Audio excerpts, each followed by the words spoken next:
तर माझ्या हातात ही सगळी ती यादी आहे, गुन्हेगारांची आहे, त्यांच्यावरचे शस्त्र परवाने काय काय या सगळ्याबद्दल आहे। पण या सगळ्याची चर्चा आपण करणार असताना आपल्या सोबत मान्यवर पाहुणे आहेत। आधी त्यांची वेलकम करू आपण त्यांचं। राज्याचे गृहराज्यमंत्री, नूतन गृहराज्यमंत्री योगेश कदम आपल्या सोबत आहेत। योगेशजी, स्वागत आहे तुमचं आणि तुम्ही वेळ दिलात त्याबद्दल। आपल्या सोबत थोड्याच वेळात भाजपचे आमदार सुरेश धस सुद्धा या चर्चेत सहभागी होणार आहेत। आपल्या सोबत या चर्चेत शिवसेना उद्धव बाळासाहेब ठाकरे पक्षाच्या नेत्या सुषमा अंधारे असतील। आपल्या सोबत राष्ट्रवादीचे स्थानिक नेते भाऊसाहेब लटपटे आहेत स्टुडिओमध्ये। भाऊसाहेब, तुमचंही स्वागत आहे। आणि माजी पोलीस अधिकारी पीके जैन या चर्चेमध्ये सहभागी झालेले आहेत। जैन सर, तुमचं सुद्धा स्वागत आहे। पण ही चर्चा सुरू करण्याच्या पूर्वी या मुद्द्याच्या अनुषंगाने काही मूलभूत सवाल निर्माण झालेले आहेत, ज्याची उत्तर आज आपल्याला जाणून घ्यायची आहेत। हे मूलभूत सवाल कुठले आहेत एकदा जाणून घेऊया। खरं तर बीड मधल्या बंदूकबाजांना राजकीय लायसन मिळाले का, हा महत्त्वाचा मुद्दा आज आपल्याला चर्चेत आणायचा आहे। त्याचं कारण काय बघा। त्याचं कारण आहे नेते कार्यकर्त्यांच्या बंदूक प्रेमाचं नेमकं कारण काय। का हे सगळे नेते बंदुकी घेऊन असे फिरतायत आणि दाखवत फिरतायत। सर्व पक्षीय नेते याच्यामध्ये का आहेत। पोलिसांनी अहवाल दिल्यावर सुद्धा कारवाई का होत नाहीये। जर तत्कालीन एसपींनी हा अहवाल दिला होता की हे गुन्हे त्यांच्यावरती आणि त्याच्यावर कारवाई व्हावी, का कारवाई झाली नाही, कोण अभय देत आहे, सवाल आहे। गुन्हेगारांना बंदूक वाटप करण्यात आलं की मग वाटपाच्या नंतर गुन्हे घडलेले आहेत, त्या प्रश्नाचं उत्तर मिळायला हवं आपल्याला आणि त्या प्रश्नाचं उत्तर शोधण्याचा आपण प्रयत्न करूया। संरक्षणासाठी बंदूक आहे की दहशत पसरवण्यासाठी आहे, बंदुकीचा उद्देश नेमका काय आहे, चर्चा तर व्हायलाच हवी।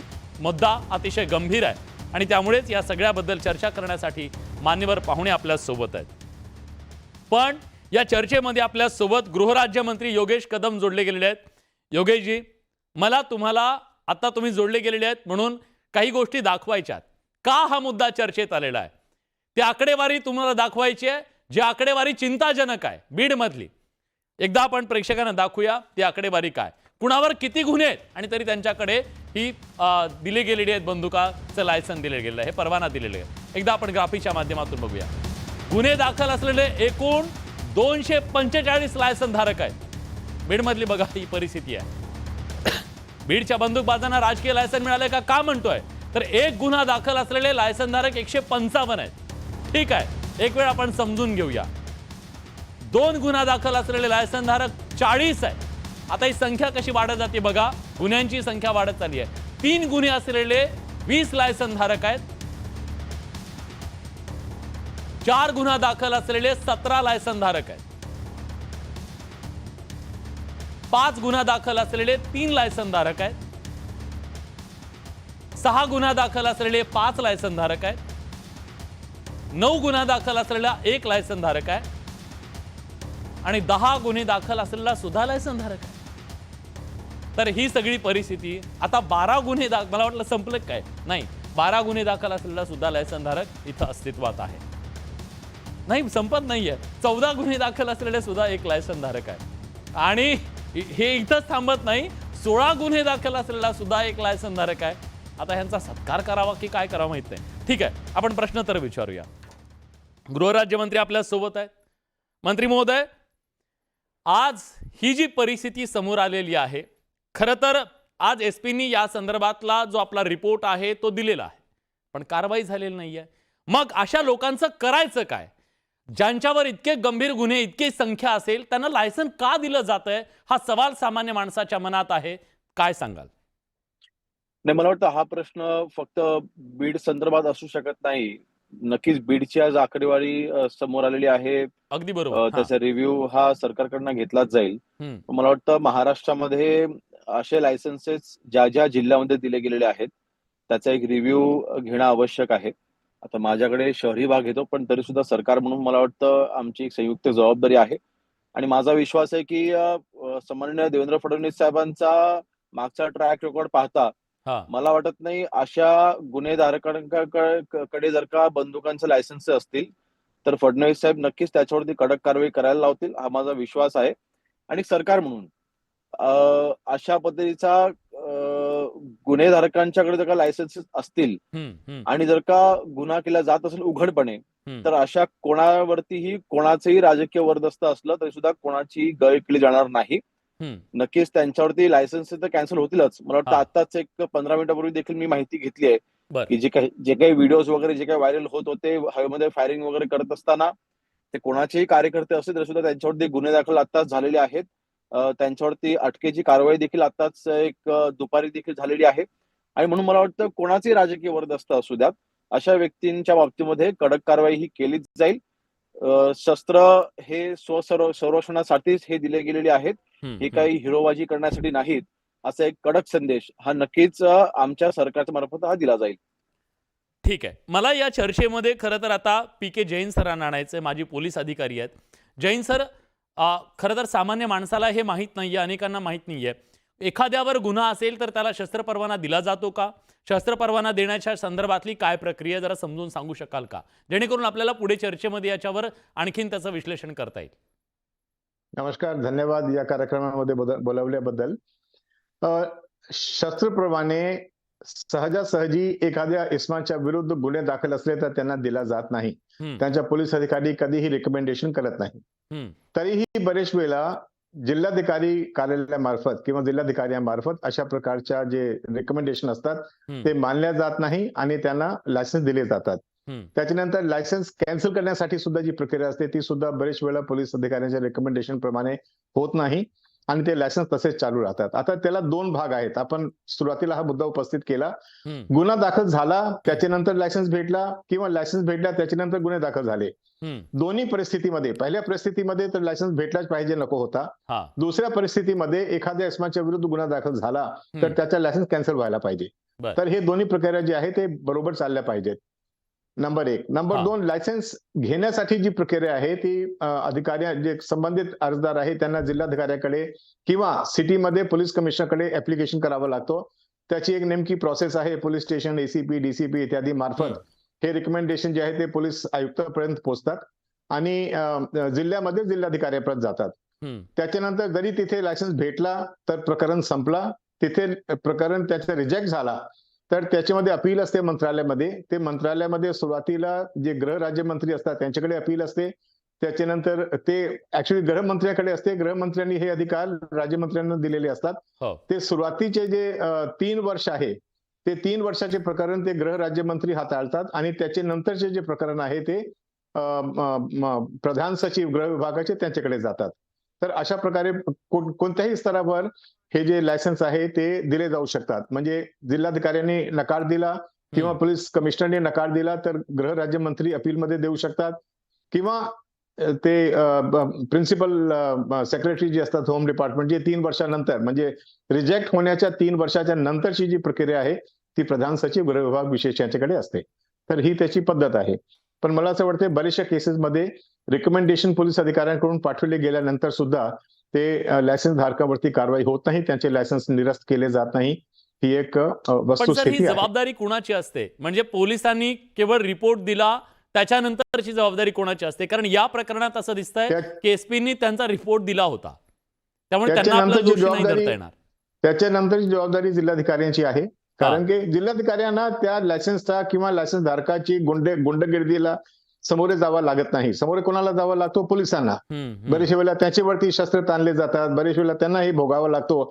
म्हणून ते विक्टिम पार्टी आहे. म्हणून ते सातत्याने प्रयत्न करतात की गुन्हेगारी नियंत्रणामध्ये ठेवण्यासाठी ते जिल्हाधिकाऱ्यांना रिपोर्ट पाठवतात.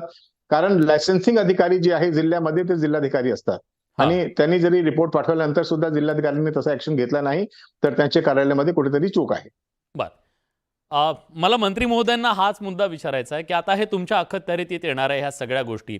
खरं तर जेव्हा आता ही बाब समोर आलेली आहे, केवळ आपण बीडबद्दल आकडेवारी समोर आली म्हणून बीडलाच टार्गेट करणं असा मुद्दा नाही आहे. राज्यातल्या सुद्धा इतर जिल्ह्यांमध्ये ही परिस्थिती असू शकते. अनेक तशा घटना घडतात. या सगळ्याचं ऑडिट तुम्ही करणार आहात का? ज्यांच्यावर गुन्हे दाखल आहेत त्याच्याबद्दलचे समजा आता कलेक्टरकडे पेंडिंग असेल तर केवळ आता पेंडिंग आहे किंवा निर्णय नाही झाला असं नाही म्हणता येणार. याबद्दल काय धोरणात्मक निर्णय तुम्ही घेणार आहात का? नाही, मला वाटतं आता माझ्याकडे शहरी भाग आहे, परंतु नक्कीच आमच्या सरकारच्या मार्फत महाराष्ट्रामध्ये दिले गेलेल्या सगळ्या लायसन्स बाबतीत एक रिव्ह्यू घेणं अर्थातच आवश्यक आहे. कारण हे लायसन्सेस काही मागच्या 6 महिन्यामध्ये किंवा 1 वर्षभरामध्ये असे नाही, तर वर्षानुवर्ष हे काही लायसन्स हे दिले गेलेले आहेत. आणि त्याचे रिव्ह्यू मला वाटतं काही काही महिन्याने वर्षाने होणं आवश्यक आहे. नक्कीच ही बाब ही लक्षात येतेच आहे. आणि गंभीर गुन्हे दाखल असलेल्या व्यक्तीकडे पण जर का अशा पद्धतीने जर जर का बंदुकीचे लायसन्सेस असतील, तर ते इमिडिएट कॅन्सल केले गेलेच पाहिजेत. त्याबद्दल हम्म. कुठलंही दुमत नाही. आणि म्हणून मला वाटतं मगाशी मी सांगितल्याप्रमाणे याचे रिव्ह्यू देखील घेतलं जाईल आणि ओव्हरऑल महाराष्ट्रामध्ये जे लायसन्सेस दिले गेलेले आहेत, ते जर का चुकीच्या व्यक्तींकडे हाताळले जात असतील, तर नक्कीच त्यामध्ये कुठलाही पॉलिटिकल इन्फ्लुएन्स असला, तर ते सुद्धा त्याची गय केली जाणार नाही. म्हणजे कुठलाही कुठल्याही पॉलिटिकल राजकीय पक्षाचे वर्चस्व असलं कार्यकर्ते तरी सुद्धा असतील, त्याच्यावर कोणी कारवाई जरी केली असलं जाईल. तर त्याची गय केली जाणार नाही. कोणीही जर का चुकीच्या पद्धतीच्या बंदुकीचा वापर होत असेल चुकीच्या पद्धतीने, तर त्यांच्यावरती कारवाईही केलीच जाईल. बरं. फक्त आपल्या प्रेक्षकांना एक सांगायला हवं, आता मला एक मेसेज आलाय. अर्दाड सर म्हणून होते आपले, संभाजीनगरचे ते विभागीय आयुक्त होते. त्यांनी असा मेसेज केलाय की त्यांच्या कार्यकाळामध्ये त्यांनी या संदर्भातला रिपोर्ट जो चुकीच्या पद्धतीने दिले गेले याच्याबद्दलचा रिपोर्ट त्यांनी कमिशनर यांच्याकडे पाठवलेला होता. पण बऱ्याचदा असं आढळून येतं की या सगळ्या कारवायांच्या संदर्भामध्ये तत्परता दाखवली जात नाहीये. पण मुद्दा आज या अनुषंगानं जो चर्चेला आलेला आहे, मंत्री महोदयांनी आश्वस्त केलेलं आहे महाराष्ट्राला की या संदर्भात कुणाची गय केली जाणार नाही, कारवाई आम्ही करू. खूप खूप धन्यवाद सर, तुम्ही न्यूज 18 लोकमतशी बोललात त्याबद्दल. धन्यवाद. धन्यवाद. आता मी राजकीय चर्चेकडे या सगळ्या येतोय, कारण याचे राजकीय अंग आहेत सगळे. भाऊसाहेबजी, महाराष्ट्रानं अजून काय बघावं, महाराष्ट्राला अजून काय काय बघायला मिळणार आहे बीडच्या बद्दल? खरं तर बंदुका ह्या सगळ्या आपल्या संरक्षणासाठी असतात, पण हे काय फॅड आहे, काय फॅशन आहे? मी तुम्हाला वैयक्तिक बोलत नाहीये, सर्व राजकीय पक्षांचे फोटो आज महाराष्ट्राच्या समोर आलेले आहेत. बीडमध्ये बंदूक असणं महत्वाचं नाहीये, असलेली बंदूक जगाला दाखवणं हे जास्त महत्वाचं आहे का? हे पहा, हा जो काही प्रकार आता टी व्हीवर चालू आहे याचा 100% मी निषेध करतो. बंदुकी वापरणं जर लायसन्स असेल तर त्याचं प्रदर्शन करणं कधीही चुकीचं आहे आणि तो कायद्याने गुन्हा पण आहे. परंतु मला असं म्हणायचं आहे की तुम्ही मानवी हक्कांचं पण हे ठेवलं पाहिजे. ज्या एखाद्या व्यक्तीला जर धोका असेल आणि त्याच्यावर जर राजकीय गुन्हे जर असतील, सूडबुद्धीने त्याच्यावर जर गुन्हे दाखल असतील, तर मला वाटतं राजकीय गुन्हे असणाऱ्या व्यक्तीला त्याच्यामध्ये पोलिसाला पण आपण पॉवर दिला पाहिजे, त्या ॲथॉरिटीला पण आपण पॉवर दिला पाहिजे. आणि जरी राजकीय गुन्हे असले, आंदोलनाचे गुन्हे असले आणि जर ते गुन्हे अपवादात्मक परिस्थितीमध्ये दाखल झालेले असले, तशा प्रसंगी ते लायसन्स अलॉट केले पाहिजेत. काही वेळेस काय होतं, कार्यकर्त्यावर चुकीचे पण गुन्हे दाखल होतात आणि त्याला लायसन्स न दिल्यामुळे, अशा अनेक उदाहरणं आहेत. केवळ लायसन्स न दिल्यामुळं, शस्त्र परवाना न दिल्यामुळं चांगल्या कार्यकर्त्याचा जीव गेलेला आहे. अशी अनेक उदाहरणं आहेत साहेब. बरं, ठीक आहे. मला सुषमाताई अंधारे यांना सुद्धा या चर्चेत आणायचं आहे. शिवसेना उद्धव बाळासाहेब ठाकरे पक्षाच्या नेते आहेत, त्याच्यापेक्षा जास्त महत्त्वाचं हे आहे की त्या बीडच्या आहेत. ताई, तुम्ही तर अगदी लहानपणापासून बीडचं हे सगळं सामाजिक वास्तव जवळून पाहिलेलं आहे.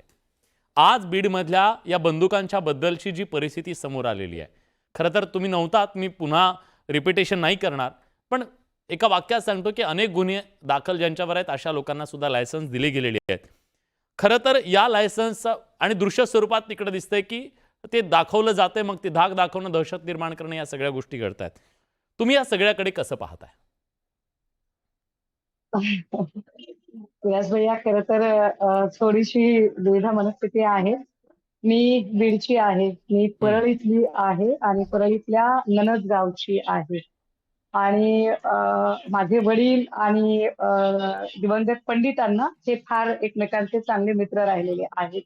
परंतु आमच्या वडिलांनी आम्हाला परळीत अजिबात शिकायला ठेवलं नाही.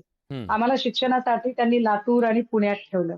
आणि याचं कारण आम्ही जेव्हा कधी विचारत होतो तेव्हा तेव्हा ते आम्हाला असं सांगत होते की आपल्याला परळीत राहायचं नाहीये जास्त काळ, किंवा परळीचं वारं तुम्हाला लागलं नाही पाहिजे. तर परळीचं वारं लागलं नाही पाहिजे म्हणजे काय, हे काही आम्हाला कळायचं नाही त्यावेळेला. खरं तर परळीबद्दल खूप जास्त मला आपुलकी आहे, आदर आहे, आत्मीयता आहे. परंतु जेव्हा आपल्या परळीतल्या प्रभू वैद्यनाथाबद्दल लोकांनी चर्चा केली पाहिजे, परळीच्या थर्मल पॉवर स्टेशन बद्दल लोकांनी चर्चा केली पाहिजे, परळी आणि त्याच्यापासून जवळ असणाऱ्या औंढा नागनाथाबद्दल लोकांनी चर्चा केली पाहिजे, जोगेश्वरीचा तिथं बीड जिल्ह्याची त्याची चर्चा झाली पाहिजे. या सगळ्या चर्चांच्या ऐवजी जेव्हा परळी आणि बीडची दहशत आणि गुंडागर्दीची चर्चा होते, तेव्हा मात्र निश्चित हे क्लेशकारक असतं आणि याचं वाईटही वाटायला लागतं. पण मला असं वाटतं की आता आपण योगेश कदमजींना घेतलं होतं राज्य गृहमंत्र्यांना लाईनवर आणि अर्थात ते खूप नवीन आहेत त्यामुळे त्यांना दोष देता येणार नाही. पण किमान मागे झालेल्या चुका त्यांना निस्तारता येतील का या निमित्ताने, की या सगळ्या गोष्टींना गृह खातं किती जबाबदार आहे? खरंच आपण गृह खात्याला म्हणावे तसे अधिकार दिलेले नाहीत का, की खालच्या कर्मचारी मनमानी करत राहतात? कारण परळी पोलीस स्टेशनला हेमंत कदम नावाचे एक पोलीस निरीक्षक होते. ते हेमंत कदम जो कोणी त्यांच्या वाकड्यात शिरेल म्हणण्यापेक्षा जो कोणी त्यांना कायद्याने वागा असं सांगेल त्यांच्यावर ते बिनधास्त गुन्हे टाकायचे. मुक्ताराम गवळी नावाचे एक दलित कार्यकर्ते होते. या कार्यकर्त्यांना अक्षरशः धक्के मारत आणि लाथाबुक्क्या घालत त्यांनी पोलीस स्टेशनच्या बाहेर काढलं, ज्याचे अनेक व्हिडिओ व्हायरल झाले. परंतु तरी सुद्धा हेमंत कदमवर कसलीही कारवाई झाली नाही. टाइम्स नाऊची एक महिला पत्रकार आहे सुकेशनी नाईकवाडे नावाची. या सुकेशनी नाईकवाडेने फक्त ही बातमी कव्हर करायचा प्रयत्न केला आणि सुकेशनीवर 353 ची आधी भीती दाखवली, मग 109 केली, अजूनही ती केस त्याचे ससे होलपट तिची चालू आहे. अशा कितीतरी कहाण्या सांगता येतील, परंतु या हेमंत कदमची चौकशी कधी लागणार? कारण अशा हेमंत कदम सारख्या लोकांमुळे गृह खात्याची मान खाली जाते. गृह खात्याच्या कर्मचाऱ्यांनी, अधिकाऱ्यांनी नेत्यांच्या दंडेलशाहीला न जुमानता जर काम करायचे ठरवले आणि कायद्याच्या चाकोरीत राहून काम करायचे ठरवले तर मला नाही वाटत असे सगळे काही प्रॉब्लेम येऊ शकतात. या सगळ्यांना म्हणजे आणि हे विशेष आपण म्हणाला होता की आता सुरेश अण्णाधस या लाईव्हला असतील. नाही ते आले होते ते बसले, त्यांनी पाहुणे बघितले आणि ते गेले. आता का गेले मी त्यांना नंतर विचारतो, पण ते चर्चेत सहभागी झाले नाहीत. मी पुन्हा एकदा माझ्या टीमला विनंती करतो की त्यांना घ्या, कारण हा अतिशय गंभीर मुद्दा आहे आणि त्यांनी चर्चेत येऊन मुद्दे मांडले पाहिजेत. तर मला त्यांना हा प्रश्न विचारायचा होता की ते बोलताय हे चांगली गोष्ट आहे, कुणीतरी बोलतंय हे चांगली गोष्ट आहे, पण मुद्दा हा आहे की संदीप क्षीरसागर काही आजच आमदार आहेत का? आधी आमदार नव्हते का? नमिता मुंदडा आत्ताच आमदार आहेत का? याच्या आधी आमदार नव्हत्या का? आत्ता जी माणसं बोलतायत त्याच्यातले 2-3 तर आधी पण आमदार होते ना. पण त्यावेळेला या लोकांनी का बरं हे सगळे मुद्दे हातात घेतले नाही? कदाचित तेव्हाच, कारण म्हातारी मेल्याचे दुःख नसते पण काळ सोकावतो. या लोकांनी जर ते मुद्दे वेळीच उचलले असते, वेळीच आवाज उठवला असता, वेळीच गृह खातं काय असतं हे सांगितलं असतं, सरकारचा धाक काय असतो हे सांगितलं असतं, तर कदाचित एवढी सगळी परिस्थिती बिघडलीच नसती ना. कारण आपण जेव्हा काही व्यक्तींची नावं घेतो तेव्हा त्या मला वाटतं की व्यक्ती म्हणून बघण्यापेक्षा या सगळ्या प्रवृत्ती आहेत आणि या प्रवृत्ती बळावतात कारण सत्ताधारी त्यांना शहद देतात. आणि मी सुरेश अण्णांना हाच प्रश्न विचारला असता की अण्णा आपण बोलताय सगळं खरं आहे, पण नमिता मुंदडा सुद्धा त्याच ठिकाणी होत्या जिथे गृहमंत्री देवेंद्रजी होते. म्हणजे आता समजा तुम्ही अमुक एका नावाबद्दल बोलाल की हा आरोपी आहे, तो आरोपी आहे, कधी तुम्ही कैलाश फडच्या पोराचा व्हिडिओ दाखवाल, कधी तुम्ही वाल्मिक कराडांचा व्हिडिओ दाखवाल किंवा अजून काही. ही लोक काही अचानक आकाशातून पडलेली लोक नाहीयेत. ही लोक वर्षानुवर्ष तिथे आहेत. मग वर्षानुवर्ष तुम्हीच होतात की सत्तेमध्ये आणि तुम्हीच निवडून येत आहे. मग तेव्हा तुम्हाला हे सगळं का सुचलं नाही? तेव्हाच सुचलं असतं तर कदाचित संतोष देशमुख आज जिवंत राहिले असते, असं नाही का वाटत? मला वाटतं की आपण खांद्या छाटण्यापेक्षा मुलांशी घाव घातला पाहिजे आणि मुद्दे मांडले पाहिजे. ठीक आहे, मला लटपटेजी तुम्हाला विचारायचं आहे, आज तुम्हाला तुमच्याबद्दल म्हणजे तुमच्या पक्षाच्या बद्दल इतके सगळे आरोप केले जात आहेत, चहूबाजूनं तुम्हाला घेरलं जात आहे, पण यात काहीच तथ्य नाहीये की या सगळ्या गुंडगिरीला, गुंडापुंडांना खतपाणी घातलं गेलं नाहीये? हे पहा, सगळ्यात महत्त्वाचं आता सुषमाताई बोलल्या.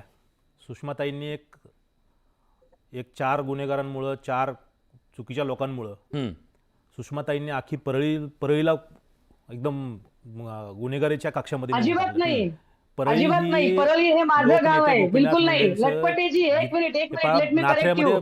मुंडे साहेबांचा जन्म झाला. लटपटेजी मातीमध्ये जन्म झाला.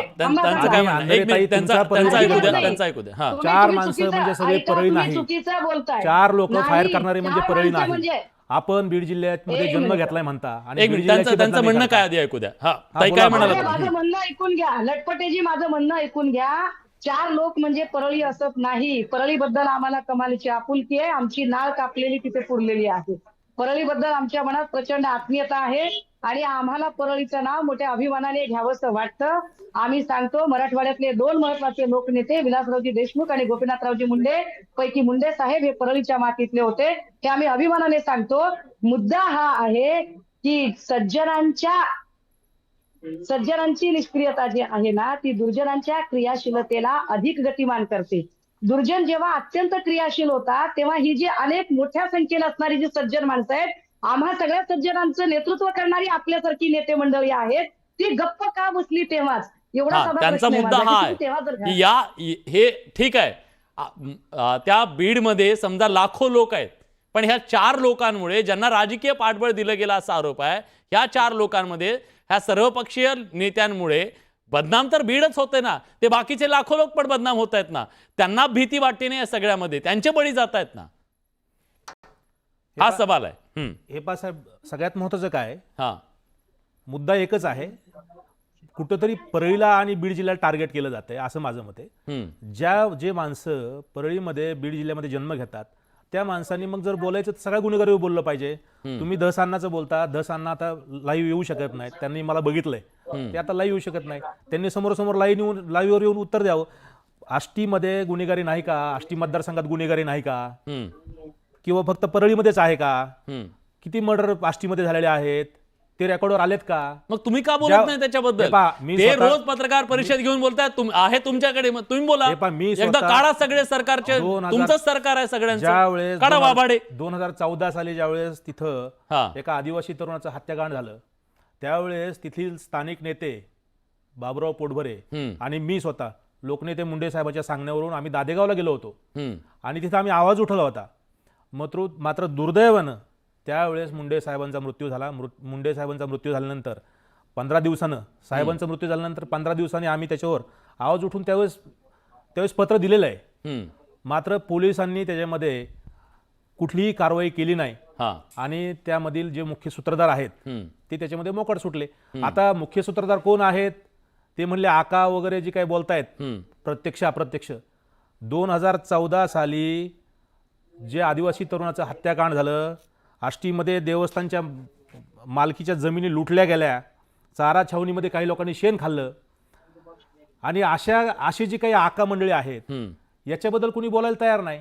केवळ लोकनेते, पण कालपर्यंत तुमचे मित्र होते ना, तुम्ही तरी कुठे बोलत होता? लोकनेते मुंडे साहेबांचा वारसा जे चालवतायत अशा दोन्ही बहीण भावंडांना, आदरणीय आमचे राष्ट्रवादीचे मुलुक मैदानी ते धनंजय मुंडे साहेबांना केवळ टार्गेट करण्यासाठी, मुंडे साहेबांच्या पाठीमागे जो त्यांचा वारसा चालवतात धनंजय मुंडे साहेब, त्यांना केवळ टार्गेट करण्यासाठी हा सगळा मीडिया. आपण ह्या लोकसभेत तुमचं फाटलं तोपर्यंत गुलुगुलू चालू होतं तुमचं सगळं, महाराष्ट्राला वेळात काढताय का? लटपटे साहेब, मला हेच म्हणायचंय, जेव्हा आपण म्हणताय ना की टार्गेट केलं जातंय, तर मी सांगितलं पाहिजे की ज्यांना तुम्ही मुंडे साहेब म्हणताय त्यांना आम्ही भाऊ म्हणतो, ठीक आहे. माझा मुद्दा हा आहे, जो आपण कदाचित नीट समजून घेतला नाही, की आता जे सुरेश धस बोलतायत, मला खरंच त्यांनाच विचारायचं होतं. त्यांच्या खात्याचे गृहमंत्री होते देवेंद्र फडणवीस साहेब, त्यांनी कसे काय डोळे झाकून हे लायसन दिले बीडमध्ये, हा माझा मुद्दा आहे. त्यांनी कसं काय डोळे झाकून हेमंत कदम सारखे पोलीस ऑफिसर दिले, हा माझा मुद्दा आहे. हेमंत कदमच्या इन्क्वायरी किती लागले आहेत बघा साहेब. अनुराधा उदमले नावाच्या डीवायएसपी पोलीस अधिकारी यांनी हेमंत कदमांची इन्क्वायरी सुरू केली होती. नगराळे साहेब तेव्हा आयजी होते. हेमंत कदमची एक इन्क्वायरी नाही, हेमंत कदमच्या कितीतरी इन्क्वायऱ्या लागल्या आहेत. हेमंत कदमने कितीतरी लोकांवर असंख्य खोटे गुन्हे टाकलेले आहेत. मी इतक्या वेळा नाव घेते म्हणून तरी आपण हे नाव लक्षात ठेवा, म्हणून तरी आपण देवेंद्रजींना सांगा असं म्हणते मी. माझा मुद्दा देवेंद्र फडणवीसांना प्रश्न विचारण्याचा आहे, हे कृपया लटपटे साहेब आपण समजून घ्या. मी असं म्हणते की फडणवीस साहेबांनी हे समजून घेतलं पाहिजे की अरे तुमच्या पक्षाच्या ललिता मुंदडांना हे माहित नव्हतं का आधी, हे सुरेश यांना धसला आधी माहित नव्हतं का, संदीप क्षीरसागर काही आधी आमदार नव्हते का, हा माझा मुद्दा आहे. माझा मुद्दा हा आहे की तुम्ही पोलीस खात्याच्या अधिकाऱ्यांना बदल्यांचे निकष काय असतात, सोयीनुसार हे अधिकारी जे एकाच ठिकाणी ठाण मांडून बसतात, हेमंत कदम सारखा अधिकारी कसा काय वारंवार तिथे येतो बरं, काय येतो, थोड्या काळासाठी बदली होते पुन्हा येतो. ज्या माणसावर इतक्या वेळा इन्क्वायरी लागते तोच माणूस येतो, कुठे येतो हेमंत कदम, का त्याची फाईल उघडली जात नाही? हेमंत कदमच्या नावाची जे पोलीस हां. निरीक्षक आहेत. हां सुषमाताई, आपल्या माहितीसाठी सांगतो, आपण थोडासा अभ्यास करावा. हेमंत कदम हे जे पोलीस निरीक्षक आहे हे काही काळ आष्टीमध्ये सुद्धा होते आणि यांनी आष्टीमध्ये सुद्धा त्यांनी अनेक पत्रकारांनी विरोधात बातम्या दिल्यानंतर हे महाशय बदलून गेलेले होते. हेमंत कदम हे निष्क्रिय पोलीस अधिकारी होते, परंतु आपण त्याच्या आडून जे काही राजकीय पोळी भाजायचा कार्यक्रम चालू आहे, हेमंत कदम ही जी PI आहेत हे यांच्या आडून आपल्याला नेमकं राजकारण काय साध्य करायचंय. हेमंत कदम हे जे PI आहेत यांनी जे काही तिथं गुन्हे केलेले, खोटे गुन्हे दाखल केले आपण म्हणता, याच्याबद्दल आपण वेळोवेळी तक्रारी करायला पाहिजे होत्या. आपण त्या वेळोवेळी तक्रारी न करता पण भाऊसाहेब ऐका ना, बाकी सगळं सोडा, हे बाकी सगळं सोडा, थांबा. मुद्दा हा आहे. विलास भैया त्यांना उत्तर दिलं पाहिजे, त्यांना उत्तर दिलं पाहिजे. हां. लटपटे साहेब, हेमंत कदमची तक्रार माझी आयजींकडे आहे. अनुराधा उदमले या DYSP अधिकाऱ्यांच्या अध्यक्षतेखालची चौकशी मीच लावली होती हेमंत कदमांची. आपण अभ्यास करा या सगळ्या गोष्टींचा. नाही, त्याच्यावर- सुषमाताई, माझा फक्त मुद्दा तुमच्या काय आहे? अजून एक भर घालतो. या बीड जिल्ह्यामधला एक IPS अधिकारी गायब झाला, एक IPS अधिकारी गायब झाला. मी तेच सांगणार होतो हा, तुम्हाला. Please sir, me please. तेच आणि सांगणार होतो. माझा की मुद्दा काय आहे लटपटे साहेब माहितीये का? बीड जिल्हा किती ख्यातनाम आहे. मी तेव्हा एक यंग ऑफिसर म्हणून महाराष्ट्रामध्ये जॉईन झालो होतो. तिथे मुखर्जी नावाचे अधिकारी होते. एका मर्डर केसमध्ये, ज्याच्यामध्ये तिथले एक पॉलिटिकल पार्टीच्या तेव्हाच्या नेत्या खासदाराच्या जवळच्या किंवा ते स्वतः आरोपी होत्या, त्या केसमध्ये त्या अधिकाऱ्यांवरती अतिशय मोठा दडपण तेव्हाचे मुख्यमंत्री आणि इतर लोकांनी आणला. DGPने सुद्धा आणला, त्यांनी जुमानला नाही. त्याची रातोरात त्याची बदली करण्यात आली. बदली केल्यानंतर तो त्या ठिकाणातून निघाला, नवीन ठिकाणी जॉईन होण्यासाठी, तिथे पोहोचलाच नाही, मध्येच गायब झाला. ही बीड जिल्ह्याची ख्याती आहे, नंबर 1. आणि ज्यांच्यावर तेव्हा आरोप होते, त्या IPS ला गायब करण्याचे ज्यांच्यावर आरोप होते, आज त्यांच्याच कुटुंबीय या सगळ्याबद्दल बोलतायत. म्हणजे ते त्यांच्याच घरातले आता नवीन आमदार झालेले आहेत, ते सांगतायत दहशतीबद्दल बोलतायत. म्हणजे महाराष्ट्राला अजून काय काय बघायचं माहित नाही. सर, मी तेच म्हणतो. त्याच्यानंतर दुसरी गोष्ट अशी आहे की आपण म्हणतो की आता हे देवेंद्र फडणवीस साहेब उपमुख्यमंत्री आणि गृहमंत्री होते, त्याच्या आधी काँग्रेस सरकार होतीच ना बरेच वर्ष. त्याच्यानंतर मध्ये 2.5 वर्ष शिवसेनेची सरकार पण आली. त्यांनी काय केलं? म्हणजे आपण उगीच राजकारणामध्ये जाऊ नये. ही एक वस्तुस्थिती आहे की त्या ठिकाणी गुंडगिरी फार मोठ्या प्रमाणावर फोफावलेली आहे आणि अशा प्रकारची गुंडगिरी राजकीय बरदहस्त झाल्याशिवाय होत नाही. पोलीस अधिकाऱ्यांचे हात बांधलेले असतात. पोलीस आहे स्टेट सब्जेक्ट. वरून कोणीतरी दम दिला, मग ते अधिकारी गप्प बसतात. त्यांना तुम्ही द्या मोकळा हात, की किती वेळ लागते अशा गुंडांना सरळ करायला? काही वेळ लागत नाही. आमच्याकडे भरपूर मार्ग आहे, पण ते मार्ग यूज करायला, वापरायला त्यांचे हात मोकळे असले पाहिजेत. ही प्रॉब्लेम आहे. आणि अशा प्रकारचे हे जे अधिकारी सांगतात हेमंत कदम, हे मला माहिती नाही त्या अधिकाऱ्यांबद्दल, पण जसे अधिकारी असते त्यांना डील करणं काय अवघड आहे? पोलीस निरीक्षक दर्जाच्या अधिकाऱ्याला सरळ करणं किती अवघड आहे? काय वेळ लागत नाही. ठरवलं तर काही अवघड नाहीये. काही अवघड नाही. आपल्या म्हणण्याला जोडून एक पुस्ती दिली पाहिजे सर. आणि लटपटे साहेबही त्याचा फार गांभीर्याने विचार करतील आणि सगळेच विचार करतील की एखादा पोलीस परवाना, एखाद्याला शस्त्र परवाना द्यायचा असेल तर त्याची सगळी म्हणजे माहिती आधी एकवटली जाते. आणि त्याच्यावर काही केसेस आहेत का, त्याची काही गुन्हेगारी पार्श्वभूमी आहे का, काही तक्रारी आहेत का, हे चेक केलं जातं. त्याला खरंच जीवाला धोका आहे का, त्याला स्वसंरक्षणासाठी शस्त्राची गरज आहे का, हेही बघितलं जातं. पण असं न बघता हे म्हणजे त्याची पोलिसांची त्याची काय गुन्हेगारी पार्श्वभूमी, त्याच्यावरच्या तक्रारी, ह्या सगळ्या व्हाईट वॉश करणारे पोलीस अधिकारी कुणाच्या आश्रयाने आले होते? गृहमंत्री तर फडणवीस साहेब होते ना. फडणवीस साहेबांच्या बद्दल लटपटे साहेब तुम्ही बोललं पाहिजे. नाही, ते कशाला बोलतील? ते नाही बोलणार. मला लटपटे साहेब तुम्हाला एक विचारायचं आहे. लटपटे साहेब, ठीक आहे, सर्व पक्षी इथं फोटो आता बाजूलाच आले, सगळेच आहेत त्याच्यामध्ये, मुद्दा तो नाहीये. पण त्याच्यामध्ये बहुसंख्य तुमचेच कार्यकर्ते का असावेत हो? तुम्ही तुमच्या कार्यकर्त्यांना साधी गोष्ट सांगत नाही, बाबा तुला ते मिळालेलं पिस्तूल आहे ना, ते हवेत गोळीबार करण्यासाठी नाहीये, ते तुला तुझ्या संरक्षणासाठी, जर खरंच धोका असेल तर. आणि ह्यांचं काही खरं नाहीये. ह्यांची 2 वेळ जेवणाची भ्रांत आहे. त्यांच्याकडे बंदुका, ह्यांना एवढा कुठला धोका आला? बरोबर आहे. हे पहा, सुषमाताई आता जे बोलल्या, नाही, माझ्या प्रश्नाचं उत्तर द्या, सुषमाताईचं नंतर द्या. सुषमाताईच्या प्रश्नाचं उत्तर पहिलं देतो मी. ते जे बोलले की देवेंद्रजीच्या संदर्भात आपण बोललं पाहिजे, मी तुम्हाला स्पष्ट स्वरूपात सांगतो, देवेंद्रजींनी गुन्हेगारावर कठोर कारवाई करण्याचे आदेश दिलेले आहेत. त्यांनी विधानसभेत स्पष्ट त्यांनी सांगितलं.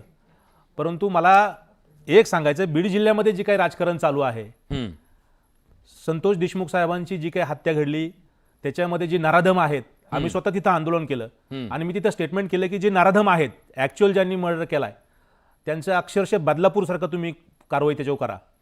परंतु आष्टीमध्ये सौ चूहे खाके बिल्ली हजको चली, म्हणजे अनेक गुन्हे केल्यानंतर जे महाशय आमचे जे काय जोरदार सकाळचा 9 वाजता भोंगा जो आष्टीत आमचा सुरू होतोय आमच्या नेत्यांच्या विरोधामध्ये, हा भोंगा सरकार तुमचं आहे, हे बा तुमचं सरकार आहे, तुमचे मित्र आहेत ते असं काय करतात? विधानसभेमध्ये जे आता सध्या भोंगाजी सकाळी चालू आहे, हे धस साहेब विधानसभेच्या प्रचारामध्ये त्यांनी स्पष्ट स्वरूपात सांगितलं की लोकांची भावना आता शरद पवारांवर पण आहे. तुम्ही एकट्या म्हणजे धसांचं मला काय असं नाव घेता? म्हणायचंय- तुम्ही एकट्या धसांचं काय मी नाव घेता? धसांचं नमिता नाव- मुंदळांनी तुमच्या विरोधात बोलल्या, भाजपच्याच आहेत त्या. क्षीरसागर तर तुमच्या विरोधात काय मानवतेवर- धरला? अहो, पंडित बोलले तुमच्या विरोधात. मानवतेवर बोलायला बंदी नाहीये, हा. तुम्ही मानवतेवर बोला, परंतु फक्त आम्ही खूप साव आहोत, आम्ही गुन्हेगारीच्या विरोधामध्ये आता आम्ही आवाज उठवतो, असं जे काय आव आणायचा कार्यक्रम चालू आहे याला आमचा विरोध आहे. अक्षरशः आता हे लोक महात्मा गांधीचा अवतार घेतलाय. अहो, ते जर तुम्ही- ते ऐका जर ना, आमचे साव आष्टीचे नाहीयेत, मतदारसंघ- ते जर आमच्या- साव नाहीयेत, आमच्या आव आणतात, मतदारसंघाचे- काढा ना त्यांचं मग तुम्ही बाहेर. आमच्या मतदारसंघाचे आमदार यांच्यावर गुन्हे किती आहेत त्याच्यावर चर्चा करा, डिबेट करा. सर्वोच्च न्यायालयाने हजारो एकर देवस्थानची जमीन यांनी खाल्ल्याबद्दल सर्वोच्च न्यायालयाने सुप्रीम कोर्टाने गुन्हा दाखल केलेला आहे, त्याच्यावर डिबेट करा ना तुम्ही. मीडिया ट्रायल केवळ फक्त एखादा माणूस पुढे चाललाय आणि म्हणून राजकीय पोटदुखीच्या माध्यमातून जे काही मीडिया ट्रायल चालू आहे याच्यावर आम्ही बोलतोय. कुठंतरी काय देवस्थानच्या तुमचं भांडण काय झालं? गुन्हा तर नेमकं? सगळं सांगा. गुन्हा एकदा तर सगळे- महाराष्ट्राला हे कळू पहा, तर द्या, तुमचं भांडण फौजदारी काय? गुन्हे तर सगळे सारखे असतात. दस एवढे का चिडले हे पहा, तुमच्यावर? सगळ्यात महत्वाचं धस का चिडलं म्हणजे राजकीय पोटदुखी फक्त. हा, हे मुंडे साहेबांच्या नंतर अहो, कालपर्यंत जो काही तुम्ही एक वारसा होता. चालू आहे, हे पहा, हे एक होते म्हणजे सांगा 1995 साली पंडित अण्णांनी यांना सगळ्यात अगोदर जिल्हा परिषदचं हे केलं. आता ते पुढं नाहीये, 97 मला ऐका ऐका, त्याच्याबद्दल 97 नको. ऐका ना, हा, 95 ते 99 यांना तिथं जिल्हा परिषदचं उपाध्यक्ष केलं, त्यावेळेस पंडित अण्णांच्या पोटात शिरले. त्याच्यानंतर 99 साली त्यांना आमदारकी पाहिजे होती, त्यावेळेस पंडित अण्णांनी आदरणीय लोकनेते मुंडे साहेबांनी त्यावेळेस शिवसेनेला जागा सुटलेली असताना त्यांनी तिथं धस साहेबांना तिथं जागा सोडली. त्याच्यानंतर 7 वर्षानंतर 5-7 म्हणजे वर्ष तुम्ही हे 5-7 सगळं वर्ष सांगताय की ऐका आम्हीच का? पोचलो, त्यांना पण हे आम्ही मोठं सगळे केलं, हे सांगताय ना. काय हे सांग- दगाबाजी शेवटला होती बघा. हा, निवडून आल्यानंतर गुलाला अंगात हा. पडला की दगाबाजी. माझं स्पष्ट याच्यामध्ये देवा भाऊ तुम्हाला याच्यामध्ये माझं या डिबेटच्या माध्यमातून तुम्हाला मी तुम्हाला हे करतोय, मी आष्टीचा स्थानिक तिथला कार्यकर्ता आहे. हा, आमचे इतके धस साहेबांचं राजकारण कुणालाही माहीत नाही. हा. देवेंद्र भाऊ हा धस साहेब जो आहेत, हे आमदार साहेब हे भविष्यामध्ये तुम्हाला सुद्धा धोका देणार, लक्षात राहू द्या. म्हणजे पंकजाताई ऐका ताई. पंकजाताईंना आणि धनंजय मुंडे साहेबाला धोका दिलाय, आम्हाला तर आश्चर्य नाही वाटलं, आम्ही तर यांना सावध केलं होतं. हा, परंतु हे पोटात शिरण्याची जी पद्धत आहे, हा. आज काम पडलं की पाया पडायचं, काही बी खरा करून घ्या, एवढं माझं चुकलं मागचं, असं जे काही यांचं सगळं विनवणे करतात. आणि अहो आता ठीक आहे, विधानसभेला पण विधानसभेला माझं ऐकून त्याच्यावर घ्या एक ना. वेगळी चर्चा करू. विधानसभेला त्याच्यावर एक विधानसभेला वेगळी चर्चा. विधानसभेला माझा हे वेळ तुतारीचं गुणगान गात होते विधानसभेला, आणि हे टेक्निकली आता सध्या कुठे तर भाजपमध्ये आहेत. ठीक हे आहे. आता पुढच्या निवडणुकीत बघा, जिल्हा परिषद राजकारणात निवडणुकीमध्ये काही राहिलेलं नाही, साहेब, माझं दरबंद राजकीय माझं कुठे शेवट- जाताल काय सांगता येत नाही. माझा वेळ संपलाय. पण या डिबेटच्या माध्यमातून आज मंत्री महोदयांनी सांगितलंय, चुकीच्या पद्धतीनं ज्यांना ज्यांना शस्त्र दिले असतील, गुन्हेगारांच्या हातात शस्त्र राहणार नाही, हे त्यांनी सांगितलेलं आहे. आशा करूया या महाराष्ट्रात ज्यांच्या गुन्हेगारांच्या हाती शस्त्र